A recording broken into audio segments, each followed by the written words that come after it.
On va lancer le séminaire de ce soir, alors que nous devons doublement à Antoine Frémont, qui est ici présent, qui est professeur du CNAM, titulaire de la chaire Transport, flux et mobilité durable, à la fois parce qu'il inaugure le cycle avec une conférence sur la Ford T, mais aussi parce qu'il nous a aidé à structurer l'ensemble du cycle, c'est-à-dire qu'il est à l'origine de la sollicitation des intervenants de la semaine prochaine sur le ferroviaire et en particulier les problématiques d'aiguillage des trains, et dans 15 jours sur le retour des vélos cargo. Alors Antoine, tu as choisi pour lancer le séminaire un objet emblématique, la Ford T, qui est un des gros objets de la collection transport du musée des Arts et Métiers. On a un modèle issu de l'usine de Détroit de 1908, un modèle originel avec le démarrage à manivelle à l'avant. C'est la première voiture moderne, c'est une innovation, c'est la première fois qu'on arrive à fabriquer en série un objet aussi complexe, et ça va avoir des conséquences telluriques, à commencer par l'aménagement de l'espace, par nos vies, ça va avoir des conséquences géopolitiques, des conséquences par ailleurs assez désastreuses aussi.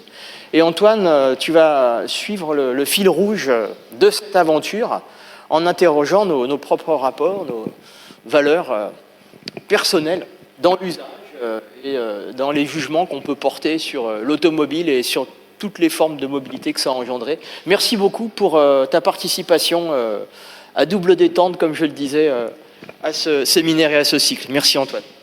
Merci Gilles. Donc, fan ou pas fan de l'aventure automobile, on va commencer par cette Ford T. Gilles, merci pour ton introduction, et tu as commencé déjà à l'introduire un petit peu. J'ai envie de vous dire, regardez comme elle est belle, cette Ford T. Elle est à 2 pas d'ici, il suffirait de traverser les murs. J'ai regardé la fiche technique, elle est répertoriée sur le numéro d'inventaire 18944, vous me direz c'est pas très intéressant. Classification, c'est un objet en grandeur réelle. Matériaux, elle est faite de bois, de caoutchouc, de cuivre, de laiton, de verre, d'acier, de fibres, d'indéterminé, d'alliage ferreux. Elle pèse 520 kg et elle est rentrée au musée en 1948. Elle a été produite, et l'exemplaire qui est au musée a été produit en 1913, alors que, comme l'a dit Gilles, effectivement, les premières Ford T qui sortent des chaînes sortent en 1908, et son auteur, son auteur intellectuel, Henry Ford, et la Ford Motor Company. C'est une voiture robuste, c'est une voiture simple à conduire, même si je pense que nous serions un petit peu... on serait un petit peu déboussolé éventuellement pour prendre le volant, en tout cas pour prendre le volant des premières versions, puisque les boîtes de vitesse, c'était des changements par pédale, et donc pas du tout comme nos embrayages que nous connaissons actuellement. Mais le modèle qui est ici, d'après ce que j'ai lu sur la notice du musée, c'est une boîte de vitesse automatique, et donc il y a déjà eu une innovation extraordinaire, et les Américains se mettent à la boîte de vitesse. Et puis avec son moteur, 4 chevaux, 4 cylindres, elle atteint quand même 45 km/h. Et donc, pour le dire très simplement, la Ford T, elle marque, après le temps des pionniers de l'automobile, l'entrée de l'automobile dans l'ère de la production et de la consommation de masse. Et j'ai pas résisté à vous mettre ces 2 photos en parallèle.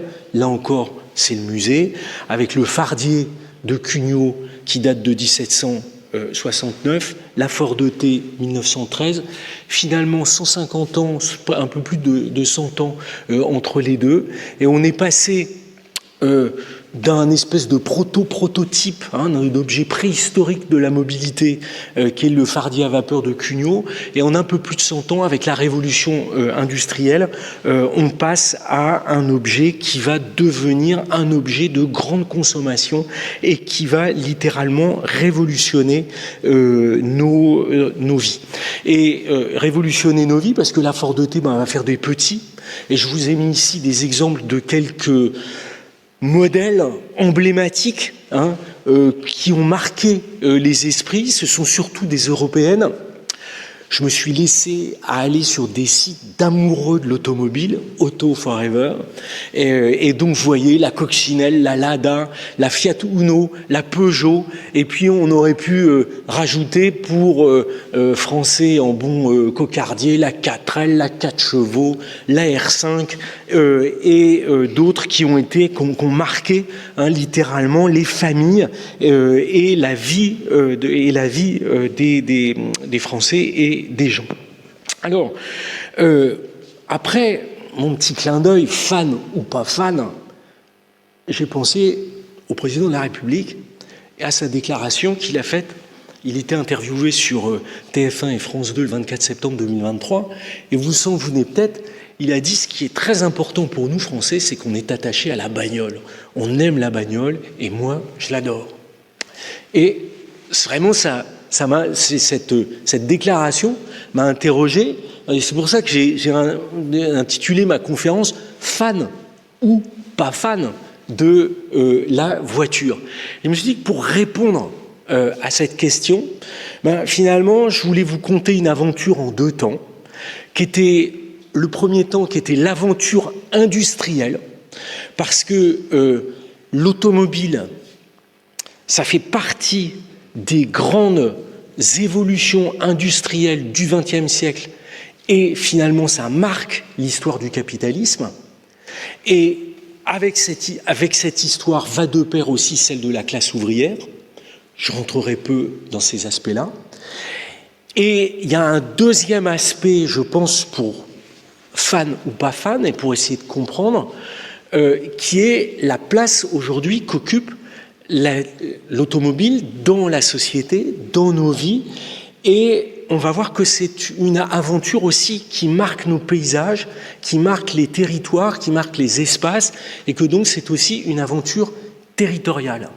Et donc, finalement, plutôt que fan ou pas fan, la question que je souhaite poser, c'est la place qu'occupe l'automobile aujourd'hui dans notre société, et ce que disait Gilles sur les valeurs qu'elle porte.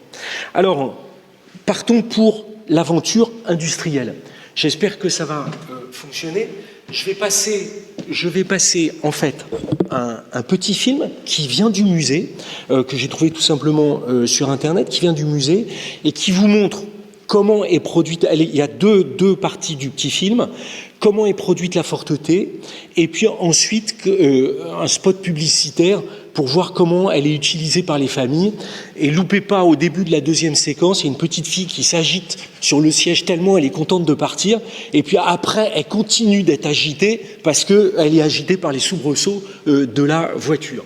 Alors je mets en route le film en espérant que ça fonctionne. Je pense que ça devrait partir tout seul. Voilà, normalement, c'est parti. Voilà. Et donc, ce que montre ce petit film, c'est que, vous savez, Ford, c'est le taylorisme. Et le taylorisme, il est associé à la standardisation. Et donc, la Ford T, c'est la première voiture à pousser jusqu'au bout cette logique de standardisation et d'interchangeabilité de toutes les pièces. Et donc, c'est ce qui va permettre ce montage à la chaîne des voitures automobiles. On dit que Ford s'est inspiré, et ses ingénieurs, parce que on attribue beaucoup à Ford, mais il y a toutes ces équipes derrière qui ont travaillé, et en fait qui s'est inspiré de ce qui se passait dans les abattoirs de Chicago pour passer à cette méthode industrielle. Et donc on est le taylorisme ou le Fordisme dans une véritable organisation scientifique du travail, avec une division horizontale des tâches. Vous le voyez sur le petit film, chaque ouvrier a une tâche précise à faire, ici le montage des roues en bois, ce qui permet à chaque tâche élémentaire d'être chronométrée et d'augmenter en gain de productivité. Et puis aussi une division verticale du travail, c'est-à-dire que les tâches de conception et de fabrication sont complètement distinguées les unes par rapport aux autres. Et donc, bien évidemment, avec un tel travail à la chaîne, on a des gains de productivité qui sont sans précédent, puisque pour monter cette Ford T, eh bien 1h30 de travail, ou en tout cas 1h30 de chaîne, sont nécessaires pour monter la Ford T. Et donc on est en rupture complète avec le modèle industriel ou le modèle artisanal qui précède, où on a un ouvrier artisan qui construit dans un atelier une voiture pratiquement sur mesure pour son client, alors qu'ici on passe à une production de masse.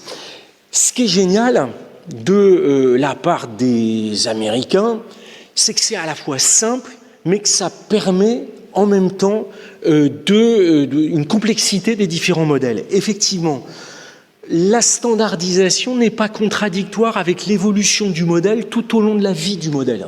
C'est-à-dire que de 1908 à 1927, l'année où est sortie la dernière version, en fait, il y a eu des modèles successifs et la chaîne a été adaptée.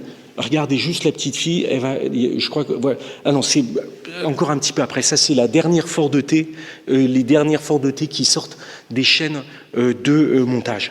Donc, ce n'est pas contradictoire avec l'évolution du modèle tout au long des années où court le modèle. On le fait évoluer. Il y a différentes versions. Ce n'est pas contradictoire non plus avec une forme de personnalisation du modèle, c'est-à-dire que standardisation, oui, mais le modèle se décline en plusieurs versions familiales, monoconducteurs, voire petits collectifs. Ça, c'est la sortie de la 15 millionième véhicule. Donc ce n'est pas contradictoire avec la personnalisation du modèle, ce n'est pas contradictoire avec des formes, avec des modernisations. On a parlé tout à l'heure qu'on était passé à une boîte de vitesse automatique. Les roues que vous avez vues en bois, je crois que ça va être la petite fille, voilà, le père qui démarre, et regardez la petite fille derrière qui saute, qui est surexcitée, qui, vous la voyez, qui saute, et puis c'est parti pour le tour en voiture dans des routes pas très carrossable, et où on montre, en fait, tout le but du film, c'est de montrer la robustesse de la voiture et la capacité de la voiture pratiquement à être tout-terrain et à être multi-usage, aussi bien pour des familles, finalement, que pour un fermier américain. Donc, la standardisation, elle n'est pas du tout contradictoire, voilà, avec l'innovation des formes de modernisation.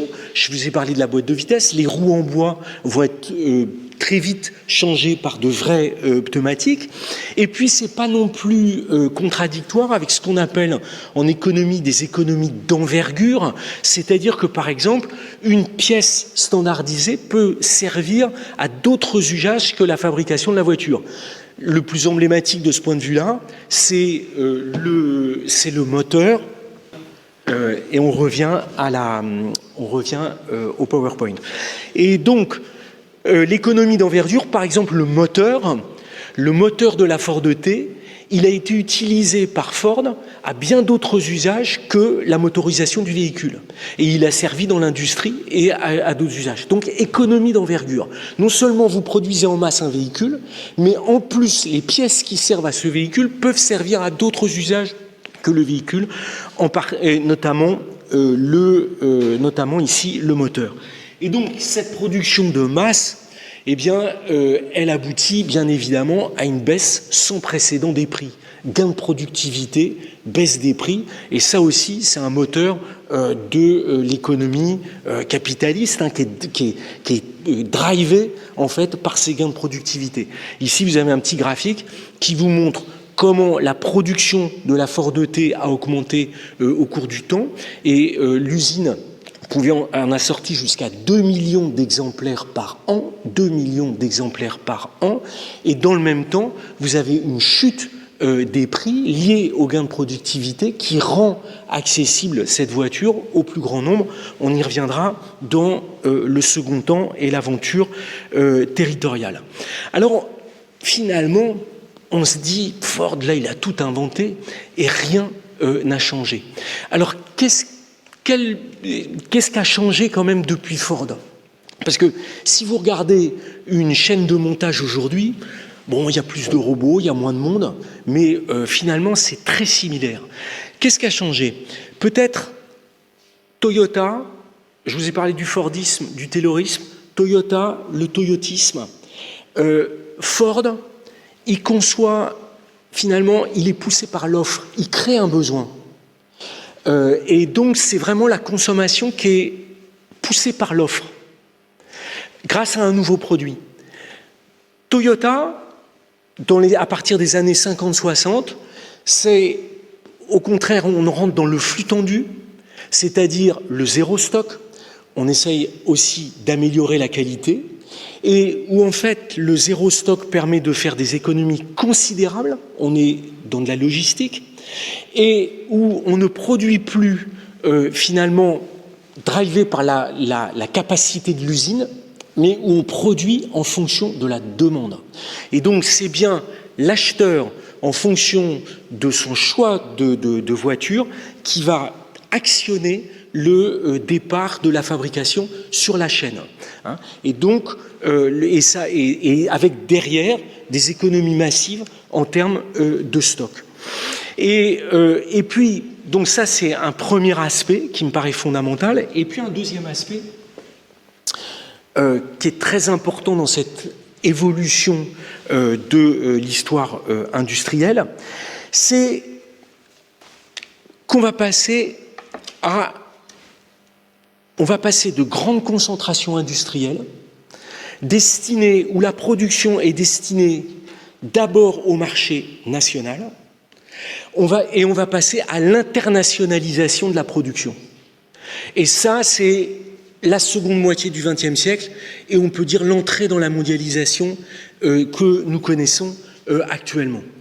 Ici, je vous ai mis justement ce qui prévaut dans l'entre-deux-guerres aux États-Unis, ce qui va prévaloir en Europe jusque pendant les Trente Glorieuses, et où on a ces grandes usines. Ici, c'est l'usine Ford de Détroit, Highland Park, et où vous avez plus de 25 000 ouvriers dans une seule et même usine.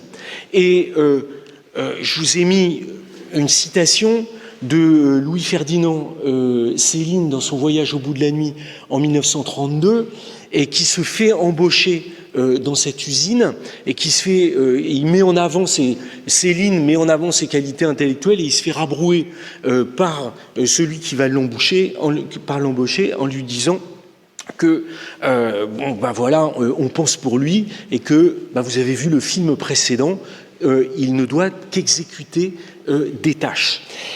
Et donc on a ces grandes concentrations ouvrières. Ces grandes concentrations ouvrières, on les retrouve en Europe. Pensez bien évidemment à Billancourt et à l'île Seguin, où on aura plus de 35 000 employés sur ce site, Peugeot à Aulnay-sous-Bois, et qui font partie de l'aventure ouvrière française, mais aussi à l'échelle internationale.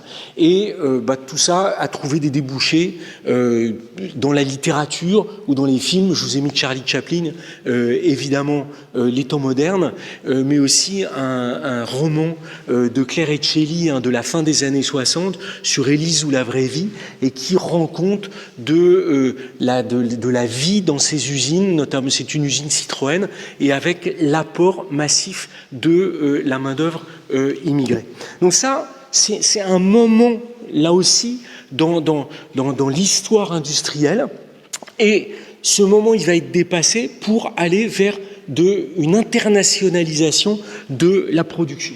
Cette internationalisation de la production, elle répond à deux grandes directions.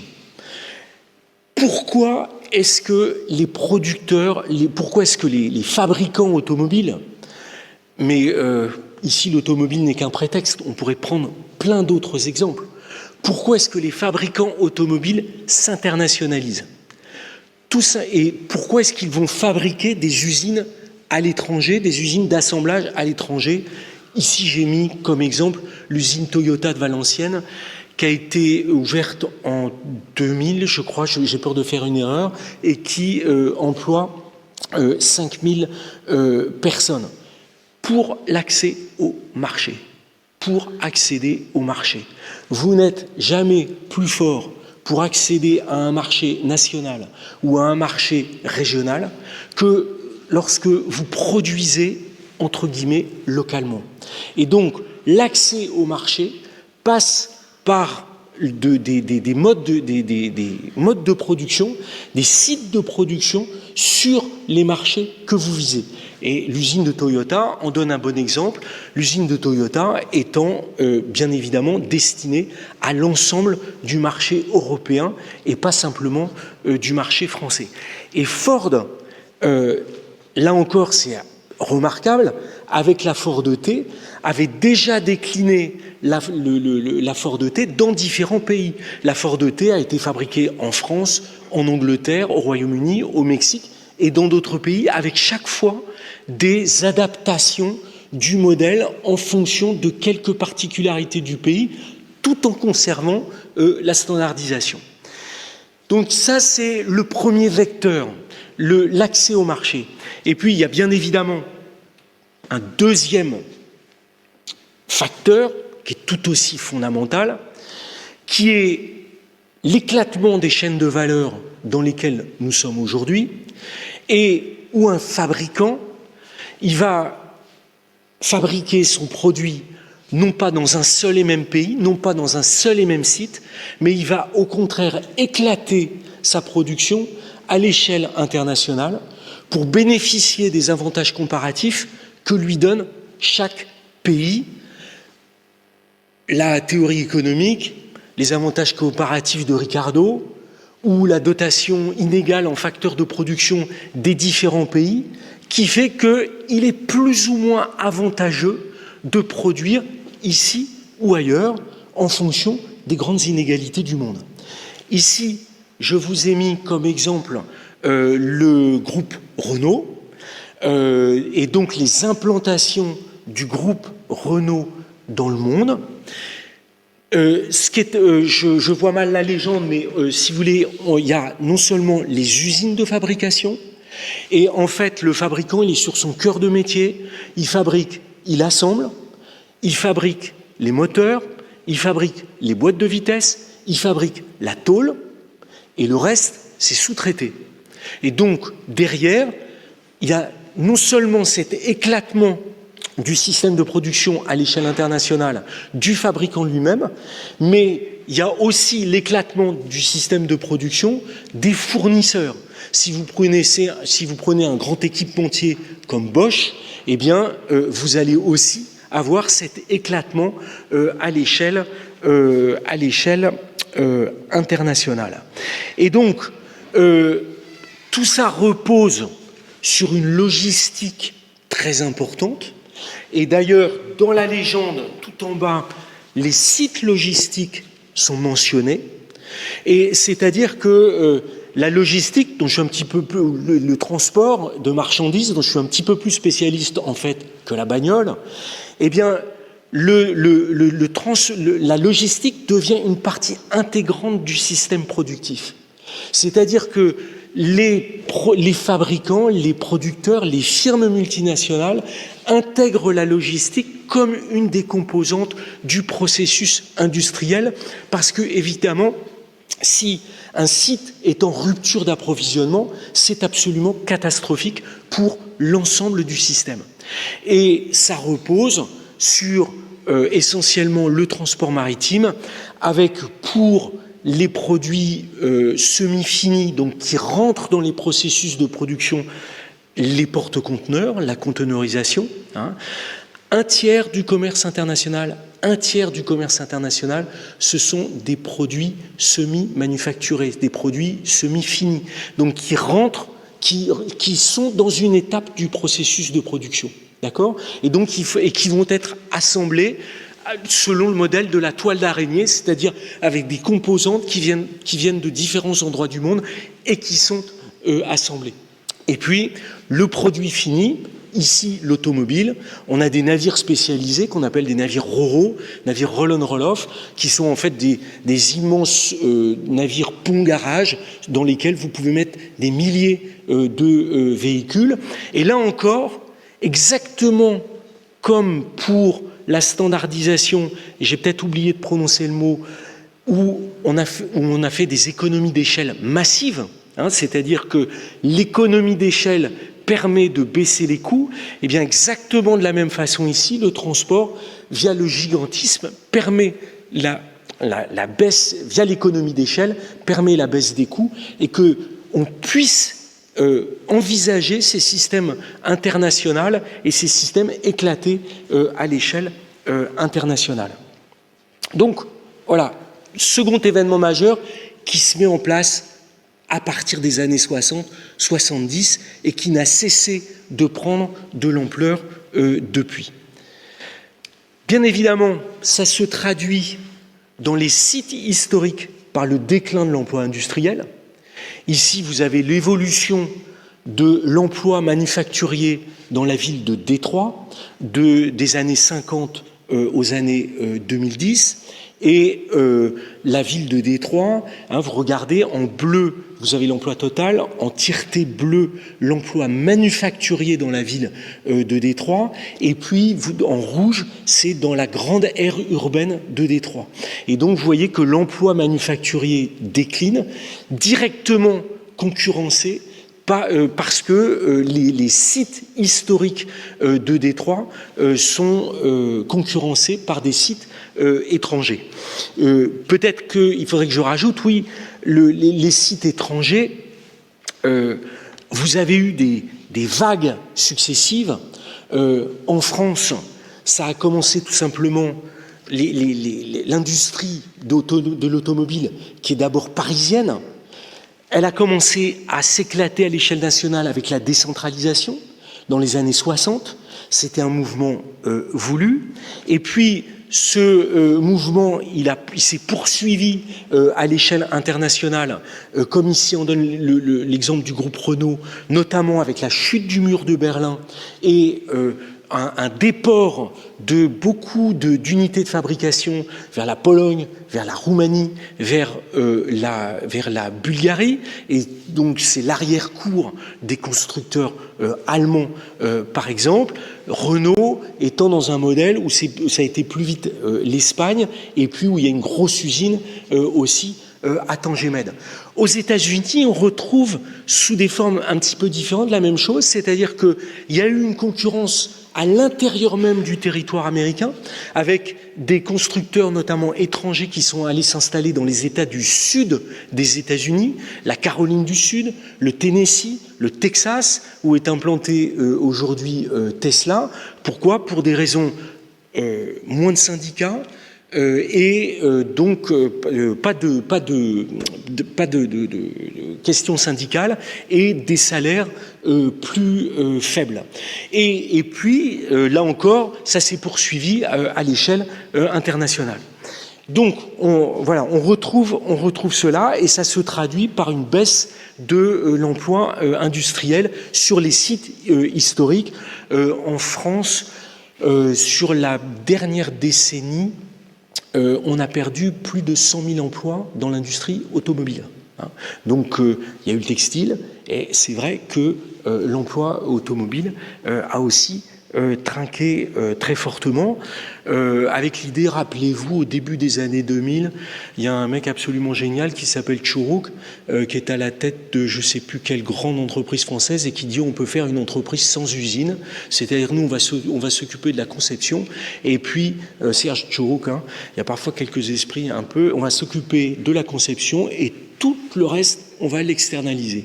Ça a été majeur dans le mouvement de désindustrialisation de la France. Cette course à l'économie d'échelle, elle a un autre impact économique, c'est qu'elle se traduit par la concentration des grands groupes automobiles. C'est-à-dire que et là encore, on est en plein dans l'histoire du capitalisme du XXe siècle et de ce début du XXe siècle. C'est-à-dire qu'aujourd'hui, vous avez un nombre limité de constructeurs. Pourquoi? Parce qu'on est dans des économies à rendement croissant, et donc chaque constructeur fait la même chose que son concurrent, c'est-à-dire qu'il cherche à produire au moindre coût. Pour produire au moindre coût, il faut faire des économies d'échelle, produire plus, et donc ça favorise cette course au gigantisme qui s'est traduit, notamment pour les groupes européens, qui étaient très centrés sur leur marché national, Fiat, Renault, Peugeot, les groupes allemands, par des concentrations sans précédent, comme par exemple l'alliance Renault-Nissan ou Stellantis, ça a été Fiat Chrysler, puis qui a été ensuite avec Peugeot, etc., etc. Et donc, regardez les parts de marché de ces constructeurs en pourcentage. Vous avez la production, c'est en millions. Donc Toyota, c'est 11 millions de véhicules par an. 11 millions de véhicules par an. Vous avez les pourcentages en part de marché, les pourcentages cumulés. Et donc, si vous prenez les 5 premiers, avec les 6 premiers, vous avez la moitié de la production mondiale d'automobiles dans le monde qui s'établit à 80. Ici, j'ai 90 millions de véhicules par an en 2023. J'ai une autre source qui m'indique un petit peu moins. Et donc, concentration, pratiquement oligopole, donc un marché limité à un nombre limité de constructeurs. Mais vous voyez en même temps que dans les grandes évolutions actuelles, ces grands groupes automobiles, leur rang mondial par rapport aux autres grandes entreprises, c'est la colonne en bleu, c'est le classement fait par Forbes chaque année, vous montre que ces grands constructeurs ne sont plus dans le top des grandes entreprises mondiales parce qu'elles ont été dépassées par de nouveaux moteurs de l'économie actuelle que sont par exemple les GAFA que nous connaissons, même si ça reste bien évidemment très important dans l'économie industrielle. Alors vous pourriez me dire dans cette aventure industrielle, on pourrait s'arrêter là. C'est-à-dire que finalement, quand on a atteint cette situation d'oligopole, comment le marché continue d'évoluer? Ah, il y a quelque chose qui doit vous mettre à la puce à l'oreille. C'est qu'en avant-dernière position, vous avez un Chinois, BYD. Puis vous avez un nouveau qui est apparu, maintenant on commence à le connaître, Tesla. Et donc effectivement, l'aventure industrielle, elle se poursuit sous un double phénomène. Le phénomène, c'est l'émergence, c'est l'Asie qui devient un cœur manufacturier mondial, et notamment la Chine. Et le deuxième facteur, c'est l'électrification du parc automobile qui relance complètement l'aventure industrielle. Je vous donne quelques données, mais elles sont impressionnantes. Ici, vous avez les immatriculations 2023 par grande région du monde et la production 2023 par grande région du monde. L'Asie, c'est 50% des immatriculations dans le monde. 1 milliard de véhicules dans le monde, actuellement. Dans les années 30, 50 millions. 500 millions, milieu des années 80, on est à 1 milliard. Il y a des prospectives qui disent 2050, 2 milliards. Fan ou pas fan. En tout cas, 50% des immatriculations en Asie, et regardez la part de la Chine, c'est... ah oui, je dois pouvoir pointer, mais enfin non, je ne vais pas y arriver. C'est la part de la Chine dans ces immatriculations, c'est-à-dire que la Chine est devenue le premier producteur mondial d'automobiles. Et de très loin. Okay. De même, en matière alors ça, pardon, c'était pour les immatriculations, et ce qui vaut pour les immatriculations vaut pour la production. Donc, et 60% de la production mondiale est désormais asiatique, et avec la moitié de cette production asiatique qui est faite par les Chinois. Ici, vous avez, c'est un petit peu la même chose que précédemment. Et regardez, mais par contre, regardez le petit graphique en haut à droite. Vous voyez que le nombre de voitures produites en Chine, il était epsilonesque au début des années 2000, pratiquement à 20 millions en 2010 et on en est à 25 millions en 2023. Pas négligeable non plus l'Inde, qui s'affirme comme pays émergent. Autrement dit, la croissance, elle n'est plus dans nos vieux pays, suivant une formule qui avait été utilisée par Dominique de Villepin, mais elle est bien dans ces pays émergents et dans ces marchés émergents. Et leader sur la voiture électrique,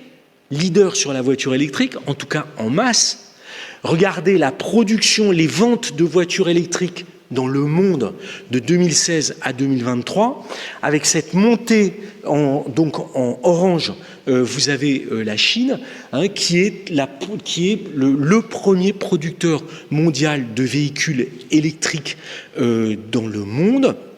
Et si vous regardez le petit tableau qui est à droite, parmi les plus grands constructeurs de voitures électriques, vous retrouvez bien évidemment les grands historiques, mais vous trouvez aussi dorénavant une myriade de constructeurs chinois qui sont tous plus innovants les uns que les autres et qui ont accumulé incontestablement une avance technologique par rapport aux constructeurs traditionnels. Ça se traduit, je vais arrêter avec les chiffres, mais ça se traduit, regardez, par, ça c'était l'état du marché, donc dans le commerce international, par une explosion des exportations de voitures particulières depuis la Chine, et notamment en orange par une augmentation très importante des exportations de véhicules électriques. C'est aussi la courbe bleue que vous avez en haut à droite et qui vous montre à partir des années 2020 cette croissance exponentielle. En bas à droite, le graphique vous montre que le solde commercial de l'Union européenne reste largement positif pour l'instant avec la Chine. Courbe rouge, ce sont les exportations européennes, bleu, les importations chinoises. Donc l'excédent reste majeur, mais bien évidemment, il y a un enjeu industriel majeur qui est commencé et de rivalité industrielle entre grandes puissances. Ce que je voudrais souligner sur cette histoire industrielle de la Chine, c'est que pour la Chine, on retrouve des points communs. Ici, vous avez une carte qui vous montre où sont localisés les sièges sociaux des grands groupes automobiles chinois. L'histoire industrielle de la Chine, à partir des années, début des années 90, quand Deng Xiaoping a pris les rênes de la Chine et a dit aux Chinois « enrichissez-vous », ça a été d'abord une économie extravertie avec les zones économiques spéciales. C'était d'abord littoral, parce que tout était destiné à l'exportation. Ce qui diffère fondamentalement avec l'aventure industrielle qui est en train de se passer actuellement en Chine, c'est que l'automobile chinoise, elle a d'abord été conçue et prévue pour le marché intérieur. Suivant une logique chinoise d'alliance avec des constructeurs étrangers, donc via des joint ventures, les Chinois sont très malins, des joint ventures où systématiquement le capital, la majorité du capital est entre des mains chinoises, et ce qui a permis une montée en compétences et dans la chaîne de valeur, qui est le grand mot d'ordre de la Chine actuellement, de monter en valeur dans sa production et dans sa chaîne de valeur. Et on retrouve ça, et ça se traduit aujourd'hui pour la Chine par une avance technologique en matière de batteries et de véhicules électriques. Bien évidemment, donc je vous disais que ça entraîne une réaction occidentale, parce qu'on sait très bien que derrière ces enjeux industriels, il y a aussi des enjeux idéologiques, que ce ne sont pas les mêmes valeurs qui sont portées, Et ça s'est traduit, et notamment le commerce international s'est grippé depuis les années 2008 avec, en termes de volonté de réindustrialisation, ça a commencé par Barack Obama, ça a été poursuivi par Trump avec la façon dont on le sait, et c'est poursuivi aujourd'hui par Biden avec l'Inflation Reduction Act. Et en Europe, on est dans une vision qui était, on va dire, peut-être plus naïve par rapport à cette industrialisation, fondée d'abord par une volonté de répondre à des impératifs environnementaux. Et l'Europe, petit à petit, est en train de se muscler par rapport aux importations extérieures, notamment avec des systèmes de droit carbone à l'entrée aux frontières, pour voir si un produit qui rentre sur le marché européen a le même niveau carbone qu'un produit qui serait fabriqué dans l'Union européenne. Mais donc, on est en plein dans des rivalités de puissance aujourd'hui. Et donc, pour conclure cette première partie, de dire qu'est-ce que ça montre, cette grande aventure industrielle, qu'elle est absolument extraordinaire, elle révèle l'histoire du capitalisme, et que l'enjeu actuel, ça montre que nous sommes dépendants. Parce que en Europe comme aux États-Unis, le poids de l'industrie automobile dans l'économie, il est tout à fait considérable. Je pourrais vous donner des chiffres, et que donc ça amène des réponses politiques pour supporter soutenir ce secteur qui est absolument fondamental pour l'économie. Donc fan ou pas fan, ou finalement dépendance, contrainte et importance pour l'économie actuelle. Oui, je vous avais mis ce petit texte parce que c'est un petit texte qui date de 2010, qui a été produit par le Centre d'analyse stratégique. On dit que les experts parfois racontent des bêtises, mais là, ça a été écrit il y a 14 ans, et ça dit exactement ce qui s'est passé. Donc, à contrario, il existe un risque à moyen terme vis-à-vis des marchés européens. Eldorado potentiel, c'est ce qu'ont cru les constructeurs occidentaux. Cet Eldorado se transforme en inverse, la Chine qui s'ouvre aux constructeurs occidentaux, mais le monde qui devient la cible des constructeurs implantés en Chine. Deuxième partie de ma présentation, deuxième partie sur, au-delà de l'aventure industrielle, l'aventure, moi que j'appelle une aventure territoriale. Ford, c'est pas lui qui était derrière les manettes pour fabriquer la Ford T. Mais par contre, il avait donné à ses équipes des directives. Et il avait dit, je veux une voiture simple, robuste, on en a parlé. Et puis il avait dit, je veux une voiture qui est abordable pour tous, pour la famille, et je veux que cette voiture, elle soit de qualité. Et donc, on rentre dans la consommation de masse, comme j'en ai parlé, et les publicités de Ford vont parler de ça. Donc Ford, il a une vision commerciale. Et c'est ce qui fait son succès. Et puis après, il y a l'industrie qui suit. Et j'ai presque envie de dire que c'est même une vision politique, puisque vous savez que c'est lui qui dit aussi que, c'est dit dans la citation, que ces ouvriers doivent pouvoir acheter cette fameuse Ford T, comme devront pouvoir l'être les autres modèles qu'on a vus ensuite, tout l'ensemble des autres petits modèles qu'on a vus dans l'une de mes premières slides. Comment ça se traduit dans nos vies, cette automobile? Pardon. Comment ça se traduit dans nos vies?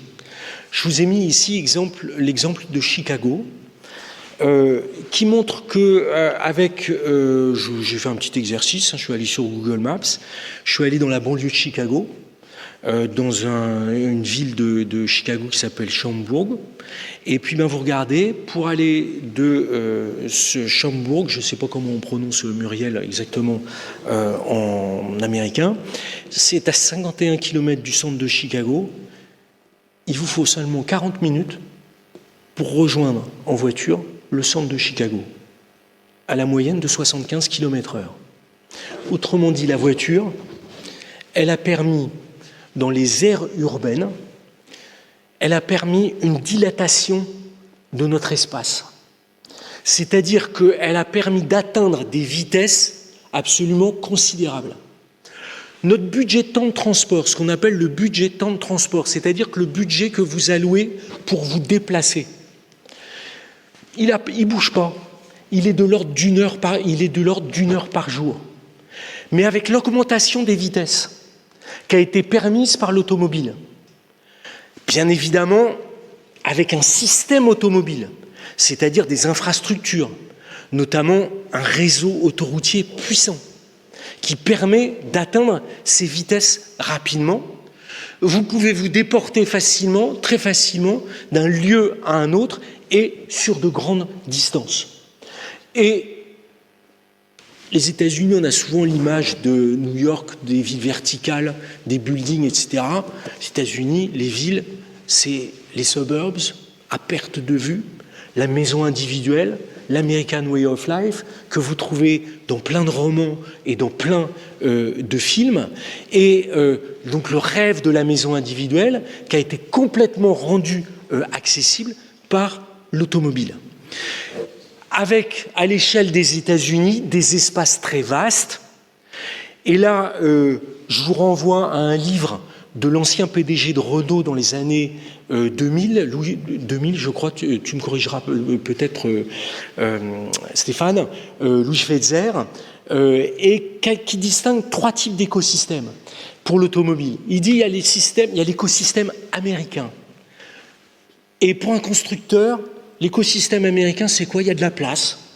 Et les Américains, ils aiment les belles limousines qui se déplacent relativement lentement. Et donc, il faut concevoir du gros matériel qui ne va pas forcément à des vitesses très rapides, 100, 110. Il le distingue de l'écosystème européen. Là, je vous ai mis l'exemple de Clermont-Ferrand.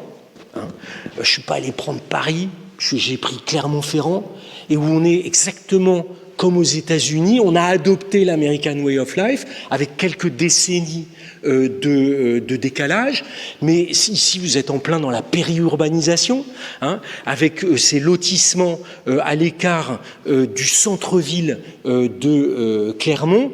Vous voyez ma tête parce que en fait ici, parce que j'y étais allé pour faire passer des examens du CNAM dans un centre du CNAM.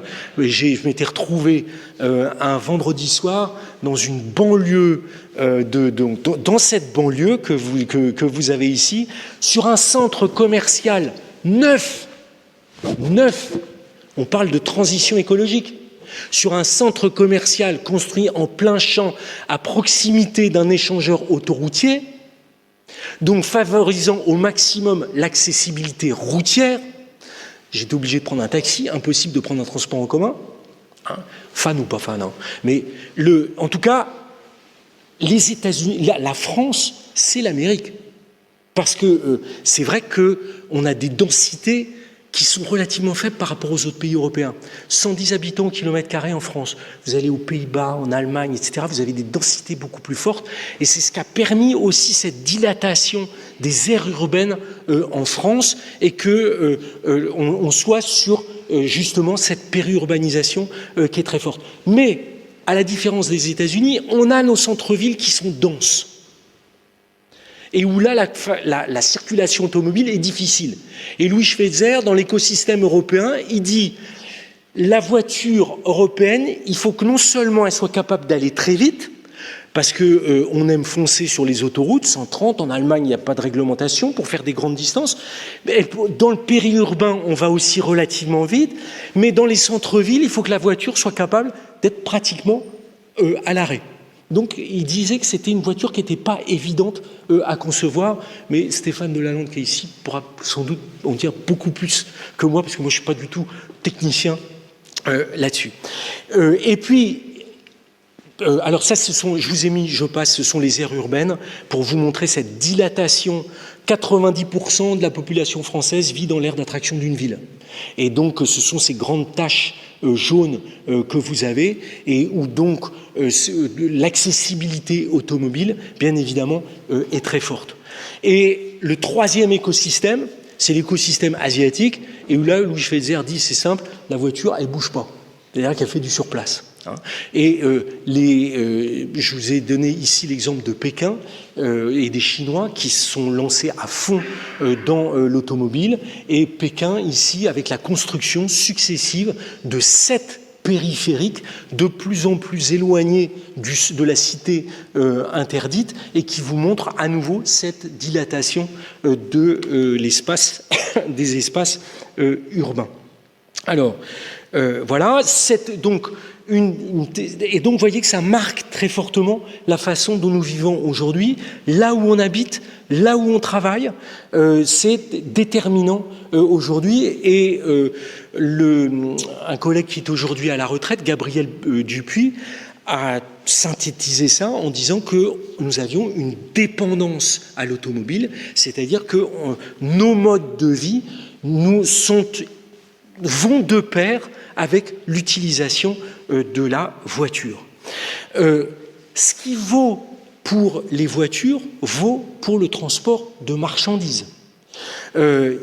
La périurbanisation dont je vous ai parlé, c'est-à-dire l'éloignement de l'habitat des centres-villes, vaut exactement de la même façon pour les centres logistiques.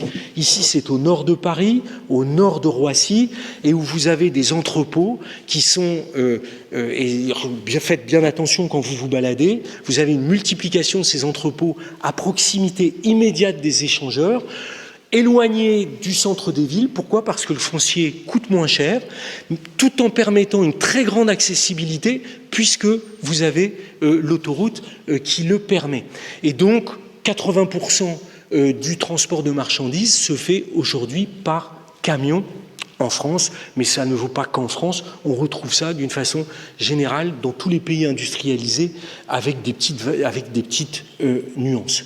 Et donc, on est passé, si vous voulez, ce schéma pour vous montrer que aujourd'hui nos villes, nos aires urbaines, parce qu'il ne faut pas concevoir la ville uniquement comme le centre, hein. On est urbain non seulement quand on vit dans le centre de la ville, mais quand on vit aussi parfois à des dizaines de kilomètres, qu'on vient travailler dans cette ville, et c'est un système radioconcentrique avec des grandes artères qui permettent de justement ces vitesses et cette dilatation de l'espace. Cette dilatation de l'espace-temps. Alors, problème, j'ai parlé du véhicule électrique, c'est que vous savez tous qu'on fait face à des enjeux de transition écologique majeurs, de décarbonation liés au réchauffement climatique, et vous avez ici la courbe qui montre les émissions de dioxyde de carbone de transport, jusqu'à nos années, jusqu'à l'année 2023, où je ne vois pas exactement. Et on vous montre les objectifs qu'il est souhaitable d'atteindre à 2050, c'est-à-dire le zéro émission. Et donc, vous voyez qu'on est face à une véritable révolution. C'est-à-dire qu'en matière de transport, jusqu'à présent, les émissions ont au mieux cessé d'augmenter, peut-être commencé à stagner, alors que pour répondre aux accords de Paris, le transport doit aller vers le zéro émission. Une des solutions majeures, vous l'avez bien compris, c'est le véhicule électrique. Je vous en ai parlé dans l'aventure industrielle, puisque le véhicule électrique, hein, vu l'utilisation massive de la voiture individuelle, permet cette décarbonation, y compris en prenant l'analyse du cycle de vie, c'est-à-dire la voiture depuis sa conception jusqu'à sa destruction. Tous les modèles montrent que le véhicule électrique est plus économe en émissions que les véhicules thermiques. La question, c'est comment on passe à ce véhicule électrique.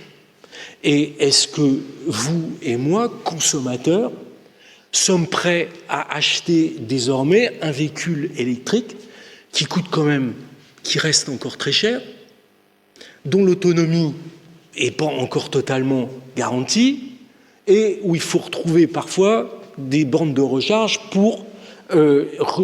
avec un temps de recharge qui peut parfois être un petit peu long. Je suis sûr qu'il y aurait un constructeur de véhicules électriques qui me dirait que je raconte n'importe quoi, mais moi je dis ce que disent les consommateurs. Et d'ailleurs, il y avait un article récent dans Le Monde qui montrait que au début de l'année 2024, fin 2023, début 2024, on a un gel des achats de véhicules électriques. Le marché des véhicules électriques s'est complètement grippé parce qu'il y a un attentisme des consommateurs par rapport aux questions simples que je viens de poser. C'est-à-dire, vous, consommateurs homo economicus, quel est l'intérêt aujourd'hui pour acheter un véhicule électrique? Et dès qu'en fait il y a eu un rabotage des subventions publiques pour l'achat de ces véhicules électriques, et le rabotage de ces subventions s'est traduit immédiatement par une baisse des ventes de véhicules électriques. Et puis, nos constructeurs, pour l'instant, proposent des gros véhicules électriques. Alors, c'est peut-être en train de changer, mais jusqu'à présent, c'était des gros véhicules. Pourquoi ? Parce que les gros véhicules, c'est ceux qui ont des fortes marges. Et donc, quand est-ce qu'arrive sur le marché la Ford T électrique ?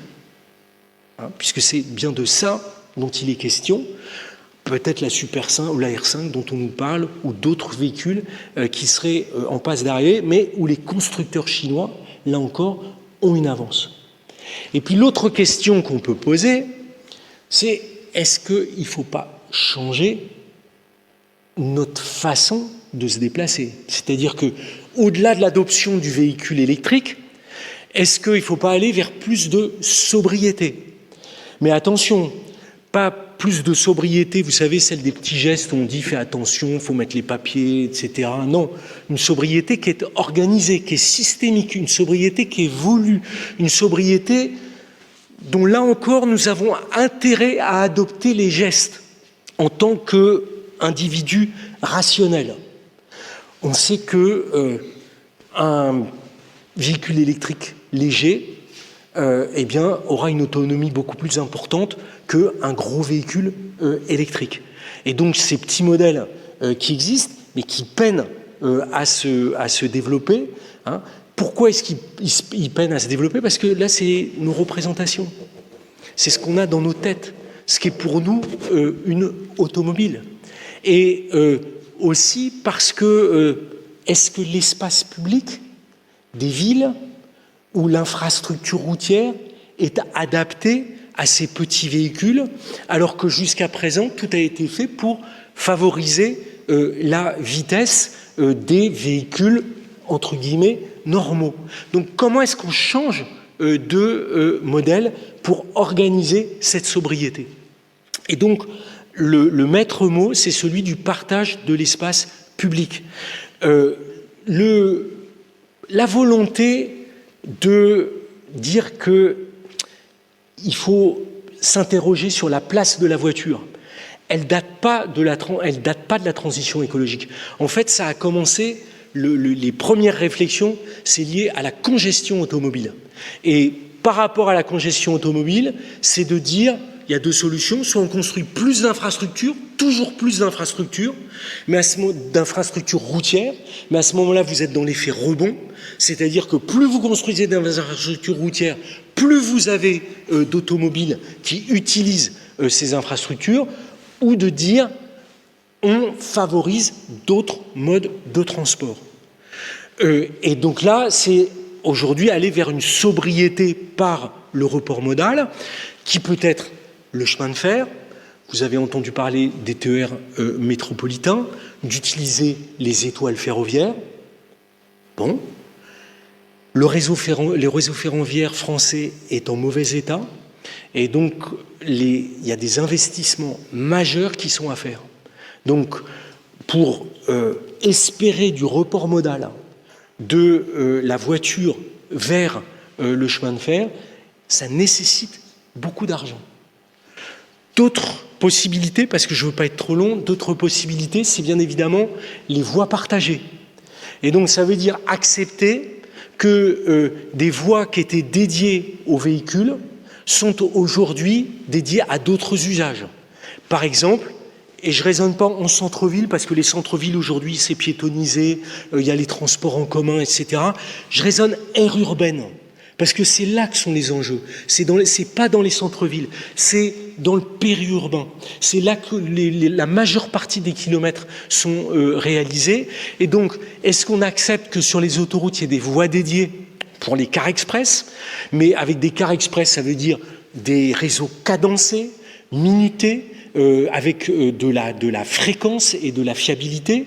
De même, pour éviter l'autosolisme, est-ce qu'on favorise des voies pour les voitures occupées avec un nombre de passagers supérieur à 1, puisque l'essentiel des déplacements domicile-travail, vous n'avez qu'un passager à bord. 75% des déplacements domicile-travail, c'est de l'autosolisme.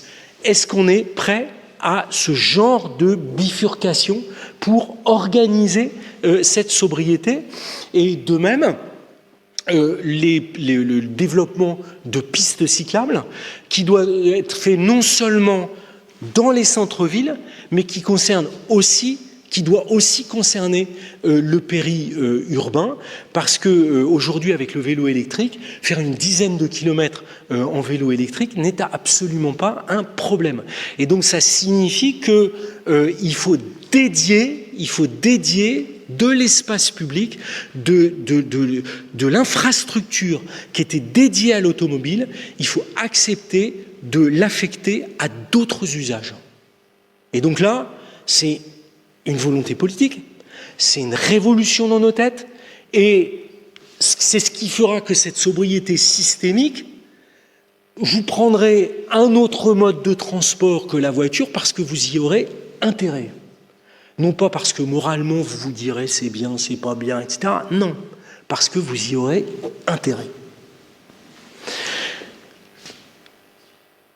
Et on peut imaginer à terme que nos réseaux d'aire urbaine deviennent des réseaux multimodaux. Alors c'est ce qu'on commence à avoir dans les très grandes villes, avec des rabattements vers les gares, des rabattements en transport en commun, des rabattements via les pistes cyclables, qu'on ait des pistes cyclables dédiées qui soient des radiales, mais qui soient aussi des périphériques.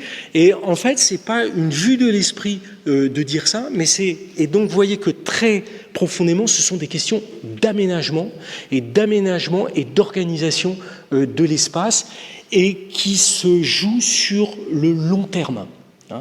C'est-à-dire que ça pas se faire du jour au lendemain, et c'est là où est toute la difficulté, c'est qu'on est face au réchauffement climatique, et il y a urgence, d'où la nécessité d'adoption du véhicule électrique, mais c'est pas suffisant, et la nécessité d'engager des évolutions à plus long terme, et notamment de partage de l'espace public et d'organisation de l'espace.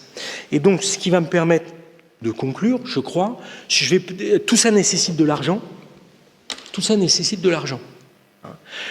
Et donc, vous savez, vous avez des débats sur taxer versus gratuité, interdire versus ne rien faire.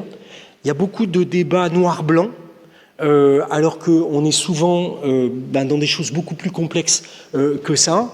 Il y a un grand enjeu dans les années qui vont venir, c'est le renouvellement des concessions des autoroutes. Est-ce que les autoroutes restent payantes ? Et ça fait à ce moment-là des recettes pour financer du report modal ou d'autres infrastructures de transport, ou est-ce qu'on les rend gratuites? Et à ce moment-là, c'est une manne financière qui s'éteint. Et donc, je m'appuie ici sur les travaux d'Yves Crozet, qui dit « taxons à pression constante », donc n'augmentons pas la taxe, mais affectons une partie de cette taxe au financement de la transition écologique. Et puis, on sait aussi qu'il faut qu'il y ait des coordinations, complémentarités territoriales, c'est-à-dire qu'il y a la stratégie de l'État, il y a la stratégie des collectivités locales, et que tout ça doit être complémentaire et s'imbriquer. Et donc, pour conclure, je repose ma question. Après ma grande aventure industrielle et mon aventure territoriale, êtes-vous fan ou pas fan de l'automobile? Et en fait, en y réfléchissant, je me disais que c'était pas finalement la bonne façon de poser la question. La bonne question, c'est de se dire quelle place voulons-nous accorder à la voiture dans la société et dans nos vies et pour quels usages. Et on voit que la voiture est un formidable instrument de mobilité, un formidable instrument de liberté individuelle, et qu'elle est massivement utilisée, et que donc jeter l'anathème sur la voiture, c'est contre-productif, parce que face à la transition écologique, la voiture est une solution du problème, clairement, notamment avec l'électrification,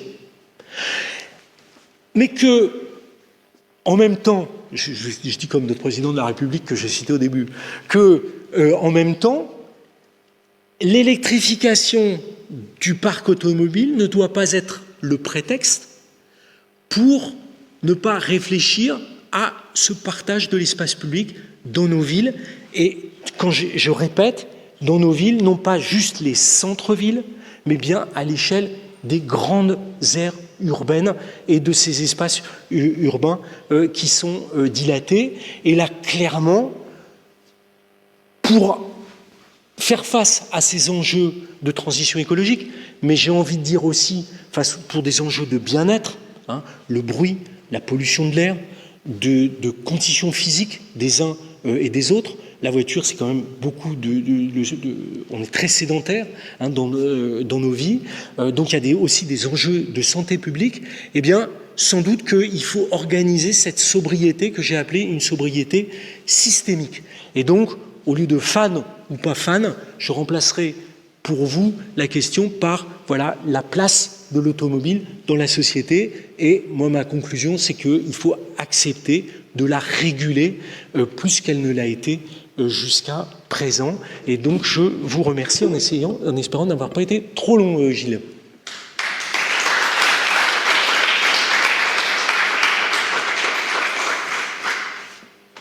Merci beaucoup Antoine. C'est le temps des questions, donc pour une petite demi-heure jusqu'à moins le quart. Pour des raisons d'enregistrement, je vous remercie. Si vous avez des questions, d'utiliser le micro que j'aurai plaisir à vous amener. Merci beaucoup pour cette conférence passionnante. Et il y a un grand absent du territoire qui est le continent africain, n'a jamais été cité sur le territoire mondial. C'était la première chose. Et c'est aussi dans ces progrès, c'est les accidents de voiture, parce qu'effectivement, on est dans une vision très optimiste finalement de la voiture, qui a généré quand même un nombre de morts redoutable. Et qui est effectivement associé à la mobilité, qui est génial, puisqu'il y a cette liberté. Et ça revient à la condition humaine entre liberté et mais l'approche territoriale est passionnante. Mais l'Afrique, je me dis, quel est votre point de vue sur l'Afrique ? Alors, c'est un continent que je connais très mal, parce que je suis allé dans les pays du Maghreb et en Afrique du Sud, mais jamais dans les pays d'Afrique noire. Mais alors, d'une façon très cynique, quand vous prenez n'importe quelle carte du monde avec les indicateurs, PIB, vous prenez la carte du PIB, l'Afrique n'existe pas. C'est-à-dire que vous pouvez rayer l'Afrique de la carte parce qu'elle ne pèse rien, alors que c'est 1 milliard d'habitants et que dans les décennies qui viennent, c'est là où la croissance démographique va être la plus importante. Il est évident qu'on est dans des pays en développement où les infrastructures ne sont pas à la hauteur, où le secteur informel joue un rôle très important dans les pratiques de mobilité, et où le taux d'urbanisation ne cesse d'augmenter. Et donc on a une urbanisation du continent africain qui se fait à vitesse rapide.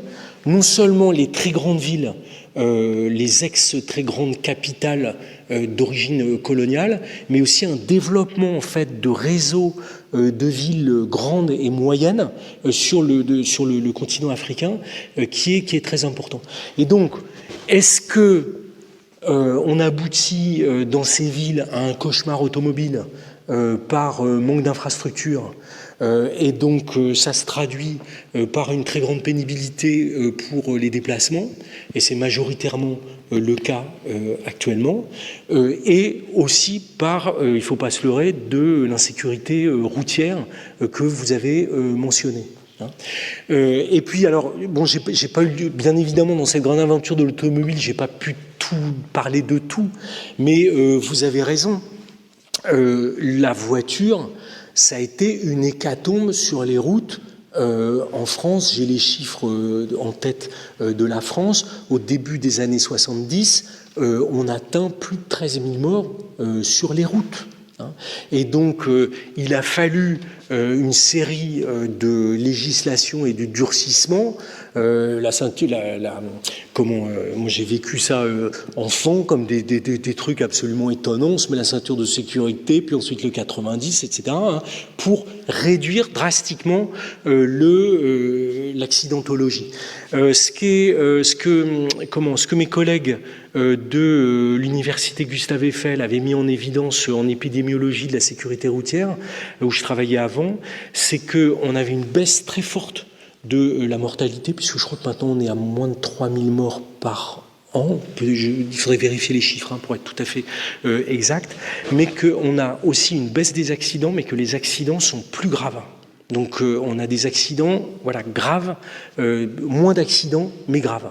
Et donc le suivi des pathologies est très lourd ensuite du fait de ces accidents.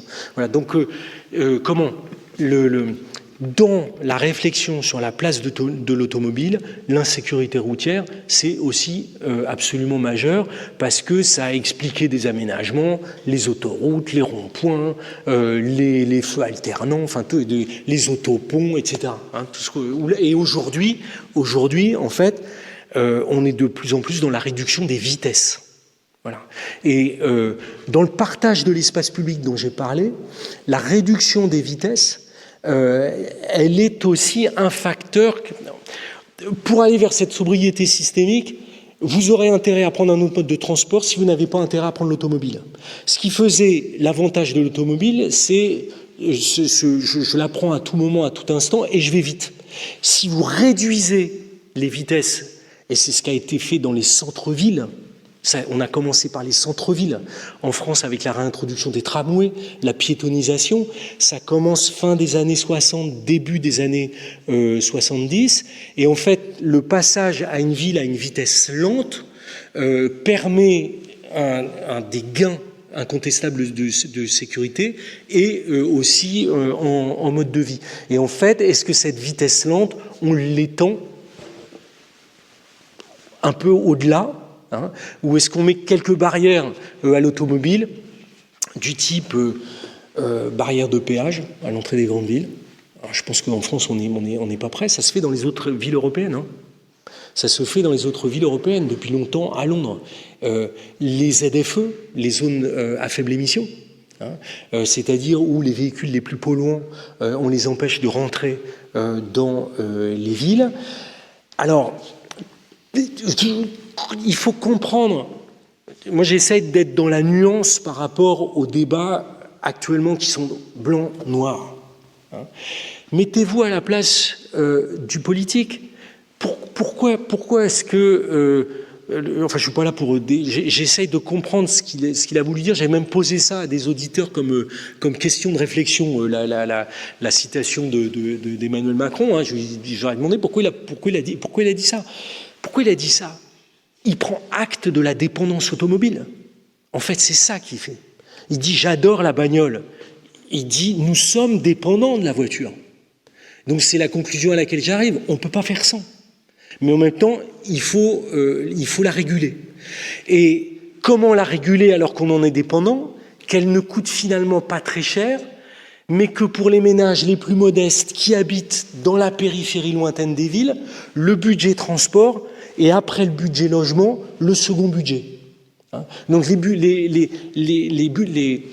toutes les statistiques vous le montrent, les budgets modestes, donc les ménages aux budgets les plus modestes, s'éloignent des villes pour avoir un foncier moins cher et accéder à un habitat moins cher, mais avec en contrepartie une augmentation de leur budget transport et donc une sensibilité très forte au prix de l'énergie.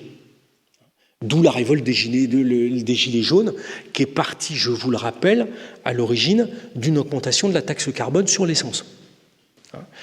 Et cette augmentation de la taxe carbone, elle s'est conjuguée avec une augmentation sur le marché des prix du pétrole. Et donc la conjonction des deux fait que le prix du litre a explosé et que ça devient intenable pour certains ménages. Voilà. Donc comment est-ce qu'on organise cette sobriété systémique sans pénaliser ceux qui dépendent le plus de leur voiture et qui sont contraints socialement par la voiture? Bonsoir, merci de votre conférence très intéressante. Je vais vous poser une question. Ça me trotte à la tête depuis un petit moment. Je regarde à la salle, nous sommes très peu de femmes. Dans les films que vous avez passés, on n'a pas vu de femmes. Vous ne nous avez pas parlé d'aucune femme ce soir. Quelle est la place de la femme, selon vous, dans cette aventure automobile que vous nous avez présentée? Merci. Alors, la place de la femme dans cette aventure automobile. Là, je dois dire que vous me poussez trop loin dans mes retranchements. Mais qu'est-ce que je peux vous répondre? Ce qui me vient à l'esprit, là, c'est que la Ford T aurait pu être électrique. Et Clara Ford, donc la femme de Ford, utilisait une voiture électrique. Parce qu'elle trouvait que c'était plus propre, moins bruyant que le moteur thermique. Et Ford avait réfléchi avec Thomas Edison, dont il était ami, à faire une voiture électrique. Et puis il a renoncé parce que c'était beaucoup plus, tout simplement, sur le problème auquel on se heurte aujourd'hui, la question des recharges, des recharges des batteries. Mais je dirais que dans notre imaginaire, est-ce que la voiture n'est pas quand même un objet éminemment masculin, qui est quand même... Il suffit de vous regarder les publicités. Quand il y a un match de foot, moi je suis fan de foot, les publicités à la mi-temps, entre le baume après rasage et la dernière, ça oscille entre ces deux types de publicités. Voilà, donc c'est évident que la clientèle masculine est ciblée par les constructeurs. Ça me revient en tête là des romans comme de l'auteur anglais.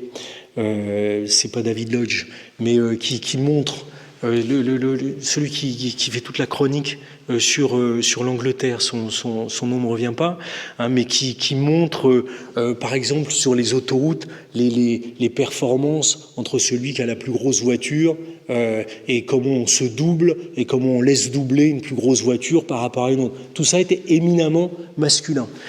Les constructeurs, ils ne sont pas totalement bêtes. Ils visent aussi la clientèle féminine et ça a expliqué, je pense, en partie le succès des SUV parce que la sécurité, etc. Voilà. Ma réponse n'est pas très convaincante, mais vous me donnez des pistes pour la suite. Mais vous avez raison, c'est une question intéressante. Mais je pense que le principal, c'est un objet principalement masculin. Il suffit de voir le dimanche comment certains savent faire pour briquer leur voiture. J'ai une petite question. Que pensez-vous de la voiture à l'hydrogène? Quelle place elle pourrait prendre? Parce que vous avez cité la voiture électrique, la voiture thermique, mais la voiture à l'hydrogène, qui serait la prochaine solution après l'électrique, quel serait votre point de vue? Et voilà. Et votre conférence était très intéressante. Merci de votre réponse. C'est gentil. Alors... Comment Stéphane de la Lande, éventuellement tu pourras me compléter. Moi, ce que j'ai envie de dire, Stéphane, tu me compléteras, parce que Stéphane, qui est collègue et qui a travaillé dans l'industrie automobile, combien de temps, Stéphane? 27 ans dans l'industrie automobile. Donc, j'espère que je n'ai pas raconté trop de bêtises, Stéphane. Mais ta question est très intéressante parce que il y a un choix qui a été fait qui est celui de l'électrification. Et alors qu'il y a peut-être d'autres solutions technologiques qui existent, dont celle de la voiture à hydrogène.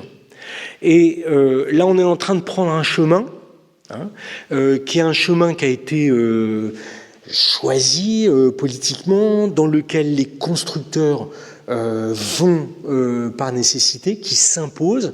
Donc il y a des choix industriels qui sont faits à un moment. Est-ce qu'on se laisse encore une porte pour aller vers d'autres solutions ? Ça serait peut-être intelligent. Mais derrière, il y a la montagne d'investissement que ça nécessite de la part des constructeurs. Stéphane, si tu veux compléter ma réponse. Ça marche. En fait, la voiture à hydrogène, c'est une voiture électrique. Oui, ça c'est vrai. En fait, puisque aujourd'hui, c'est une PAC, donc on utilise de l'hydrogène pour fabriquer de l'électricité, donc il y a toujours une batterie dans une voiture à hydrogène, ou alors on brûle l'hydrogène directement avec de l'oxygène dans des moteurs qui ressemblent beaucoup à des moteurs diesel en fait, mais on produit de l'eau. Enfin, et beaucoup d'oxyde d'azote. Par contre, ça c'est aussi un des deuxièmes problèmes qu'il y a sur l'hydrogène. En fait, l'hydrogène, et en plus l'hydrogène qu'on utilise aujourd'hui est à 90% de l'hydrogène issu du pétrole quand même. Donc c'est un des gros problèmes qu'on a de produire de l'hydrogène propre. Il y a des gros programmes de recherche pour faire de l'hydrogène propre. Donc, en fait, mais le moteur à combustion, c'était une bonne solution. Je regardais, parce que ça consommait 18 litres au sens, ce machin-là, avec aucun filtre à particules, rien du tout. Et aujourd'hui, une voiture à peu près comme ça, transportant 4 personnes, 5 personnes, ça fait 5 litres au 100. Donc il y a eu un gros écart. Et là, il y a rien de ce qu'on retrouve dans une voiture aujourd'hui, à part les roues, quoi. Et un moteur. Parce qu'on en a rajouté des choses, des airbags, des feux maintenant à LED, pour consommer moins d'ailleurs, mais qui font papa-maman. Enfin, il y a plein de choses qu'on n'a pas. Il ne fallait pas avoir un accident avec ça. Aujourd'hui, en sécurité, une voiture à 60 km/h contre un mur, vous êtes vivant, en fait, en sortant. Là, 40 km/h contre un mur, vous êtes sûr de mourir. La voiture a beaucoup changé, mais si tu veux, je ferai l'évolution des matériaux un jour dans l'automobile. Pourquoi, qu'est-ce qu'on fait, qu'est-ce qu'on a changé, je pourrais te le faire. Mais on a intérêt, Stéphane, à faire des voitures plus sobres.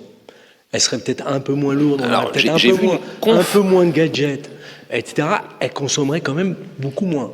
Et ces voitures, ça, elle fait 550 kilos. Aujourd'hui, une voiture, c'est plus d'1 tonne, facilement. Ah bah, une voiture électrique, c'est presque 2 tonnes maintenant. Presque 2 tonnes, avec les boulots. Celle avec les grosses autonomies, oui. Donc on balade de la ferraille.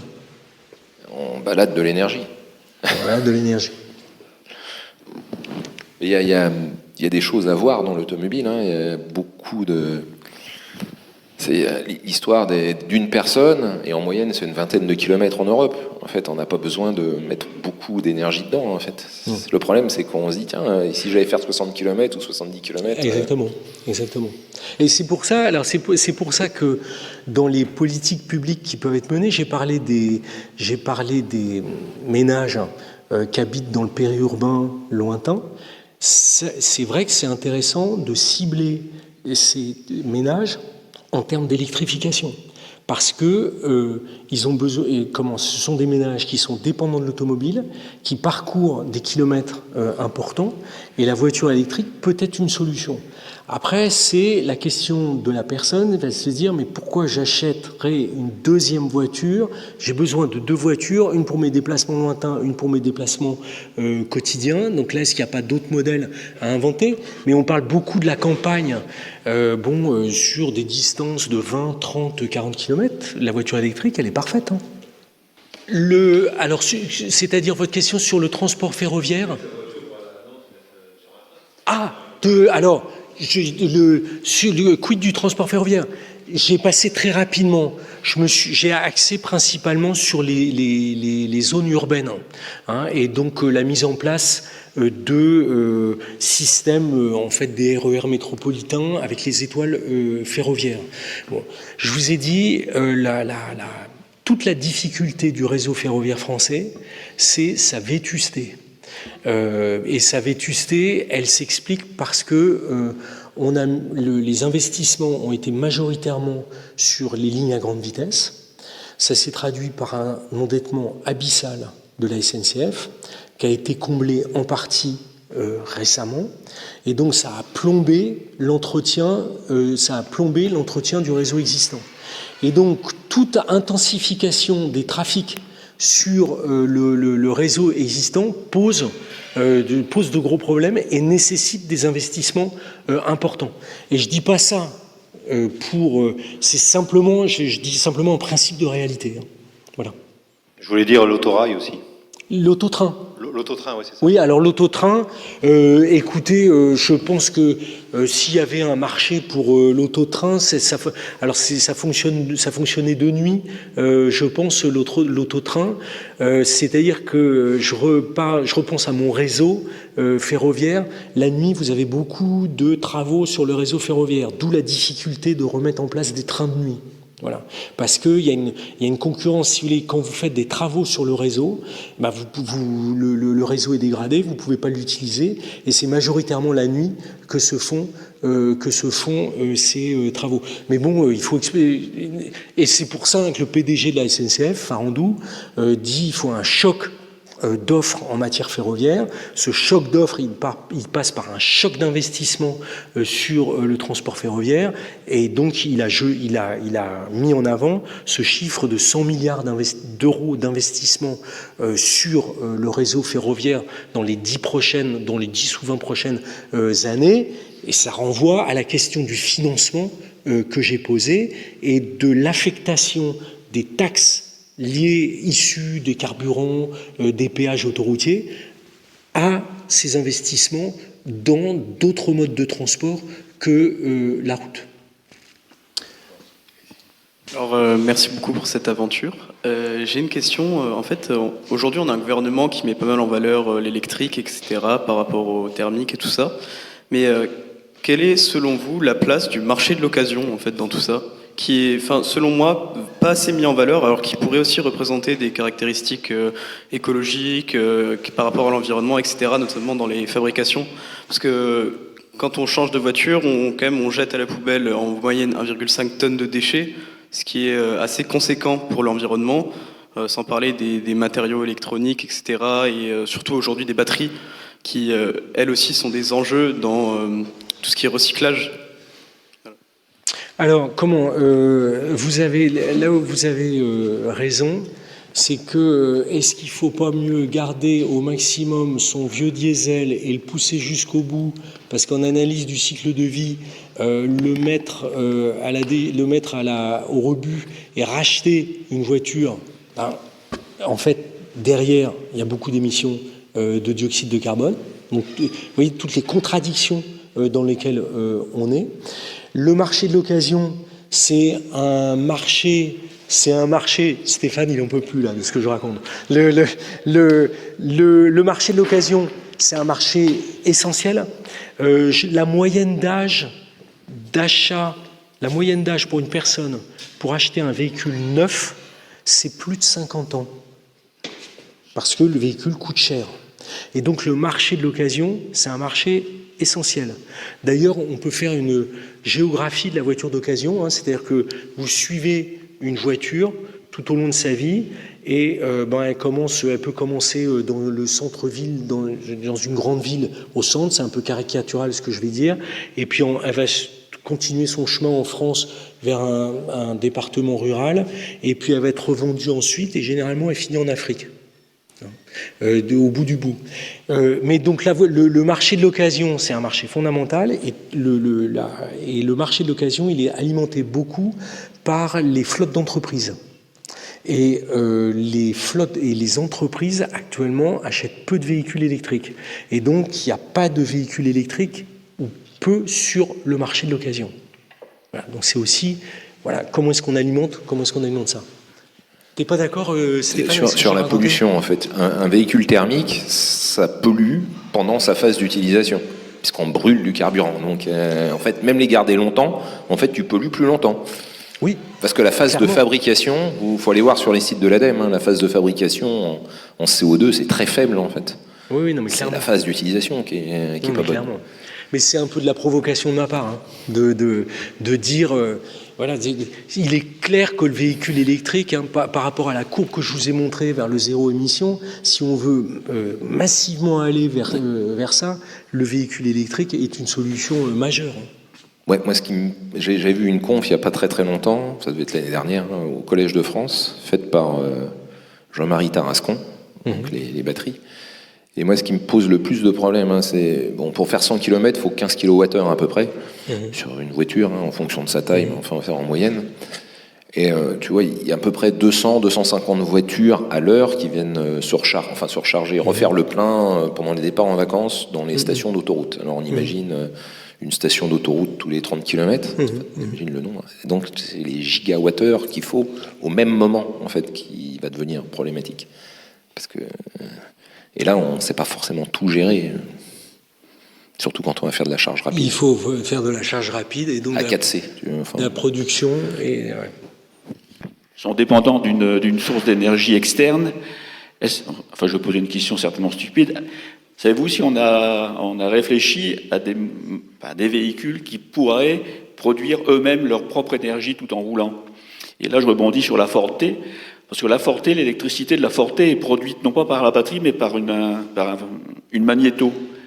Et bon, ça fait, elle n'alimente que les bougies, mais je me dis, un tel système, je ne sais pas si c'est possible, pourrait peut-être être envisagé à terme pour rendre la voiture complètement autonome. Est-ce que vous savez si cette réflexion, je sais pas répondre. Ça, c'est le cycle de Carnot. Hein. Il y a le PN3 là qui va pouvoir. Ah, vous y avez peut-être répondu parce que je suis arrivé avec une demi-heure de retard. Mais... On produit pas. En fait, il y a aucune énergie en tenue. Hein, ça n'existe pas, ça. Hein. Parce que là, c'est quand il y a une magnéto, c'est parce qu'il y a quelque chose qui tourne. Oui, il y a quelque chose qui tourne. Bah, c'est le moteur à combustion qui fait tourner la magnéto. C'est le moteur à combustion qui fait tourner la voiture. Puis il y a des pertes à chaque cycle. Sinon, est-ce qu'on n'a pas réfléchi à ça? Alors l'énergie perpétuelle n'existe pas. Non, physiquement, c'est impossible. Et ça, c'est des constantes physiques qui le disent. Hein. C'est pas. Ça, c'est tout ce qu'on voit sur Internet tourner autour de ça. En fait, c'est un gros mensonge. Hein. Je ne savais pas du tout qu'il y avait ces histoires-là sur Internet. C'était juste une réflexion comme ça. On a besoin d'énergie, quoi. Comme nous, en fait, on mange tous les jours pour bouger. Hein. Je reviens un peu en arrière sur votre présentation. Vous nous avez dit que dans les années 60-70, il y a une sous-traitance de la production dans le monde entier. Et donc je m'interrogeais sur, depuis le Covid, tout ce genre de choses, et la question de la souveraineté, de l'indépendance des pays, est-ce qu'il y avait eu un mouvement un peu inverse de reconcentration ou de rapprochement de la sous-traitance, voilà, qu'on n'est plus sur une production de la voiture sur le monde entier? Donc, on en parle beaucoup actuellement, hein, c'est-à-dire donc les questions de réindustrialisation. Vous avez vu la carte que je vous ai montrée, hein, comme le groupe Renault, c'est quand même on reste sur un marché, l'Espagne, l'Europe de l'Est, etc. Bon, mais peut-être ce qui est majeur, c'est les chiffres que je vous ai montrés sur le développement de l'Asie et donc le centre manufacturier qui est en Asie, et c'est très très impressionnant. Et donc aujourd'hui, l'internationalisation des chaînes de valeur, il est tel que on peut avoir à la marge des phénomènes de retour, hein, mais cette internationalisation, elle est là, il y a une interdépendance qui est très forte, là encore, hein, ça ne veut pas dire qu'il ne faut rien faire, mais ne pas jeter non plus cette internationalisation avec l'eau du bain. Hein, c'est-à-dire qu'il y a des avantages aussi à ce système. Voilà. Donc, on est sans doute allé sans doute trop loin, et c'est pour ça que je vous ai cité Serge Tchourouk, qui était le PDG d'Alcatel. Hein, le PDG d'Alcatel, c'est pour ça que je vous ai cité cet esprit brillant qui a dit on va faire des entreprises sans usine. Voilà, et on est allé à fond là-dedans. Hein. Bon, on le paye aujourd'hui. Hein. C'est la dernière des dernières. Oui, par rapport aux batteries, je crois qu'il y a un modèle chinois où la batterie est amovible, c'est-à-dire que la station-service disposera d'un stock de batteries et il y aura un appareil qui place la batterie en dessous de la voiture et c'est un bras d'un robot qui remet la batterie. Donc là, on change les batteries en moins de 2 minutes, quoi. Voilà. En fait, c'est un brevet israélien, ça. C'est ça. En fait, ça a été. C'est ça. Et en fait, le modèle économique fonctionne pas très très bien parce qu'il faudrait que toutes les batteries soient les mêmes en fait. Ouais, voilà, il faudrait que toutes les voitures. Mais c'est israélien à l'origine. Et puis il faudrait que tu puisses mettre partout pareil les mêmes batteries. Et donc c'est une standardisation des batteries. Ça serait surtout une standardisation des voitures, une conception des voitures qui va être compliquée en fait. Très bien. Je vous propose qu'on s'arrête là. Merci beaucoup de votre présence. Puis je vous propose de remercier à nouveau Antoine Frémont. Merci. Merci à vous.